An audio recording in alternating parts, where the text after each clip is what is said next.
ಮಂದಾರಗಿರಿ ಜೈನ ಧಾರ್ಮಿಕ ಮತ್ತು ಪ್ರವಾಸಿ ತಾಣ.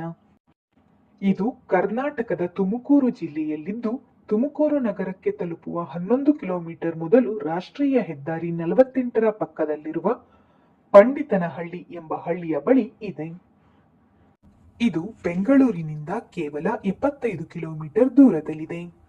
ಇಲ್ಲಿನ ಪ್ರಮುಖ ಆಕರ್ಷಣೆ ಜೈನ ಮುನಿಗಳ ಸ್ಮರಣಾರ್ಥವಾಗಿ ನಿರ್ಮಿಸಲಾದ 81 ಅಡಿ ಎತ್ತರದ ನವಿಲುಗರಿ ಆಕಾರದ ಗುರುಮಂದಿರ. ಇದರ ವಿಶಿಷ್ಟ ವಿನ್ಯಾಸ ವಿಶ್ವದಲ್ಲೇ ಏಕೈಕವಾಗಿದ್ದು, ಪ್ರವಾಸಿಗರನ್ನ ಮತ್ತು ಛಾಯಾಗ್ರಾಹಕರನ್ನ ಅತಿಯಾಗಿ ಆಕರ್ಷಿಸುತ್ತದೆ.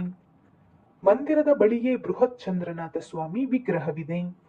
ಬೆಟ್ಟವನ್ನ ಹತ್ತಲು 435 ಸುಲಭವಾದ ಮೆಟ್ಟಿಲುಗಳಿದ್ದು, ಆರಾಮವಾಗಿ ಬೆಟ್ಟವನ್ನ ಏರಬಹುದು.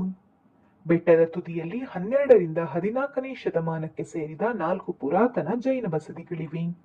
ಬೆಟ್ಟದ ಮೇಲಿಂದ ಕಾಣುವ ಹಸಿರು ಪರಿಸರ, ಪಕ್ಕದಲ್ಲೇ ಇರುವ ವಿಶಾಲವಾದ ಮೈದಳ ಕೆರೆಯ ನೋಟ ಮನಸ್ಸಿಗೆ ಶಾಂತಿ ನೀಡುವುದು. ವಾರಾಂತ್ಯದ ಏಕದಿನ ಪ್ರವಾಸ ಹಾಗೂ ಸೂರ್ಯಾಸ್ತ ವೀಕ್ಷಣೆಗೆ ಇದು ಅತ್ಯಂತ ಸುಂದರ ಮತ್ತು ಸೂಕ್ತವಾದ ಸ್ಥಳವಾಗಿದೆ.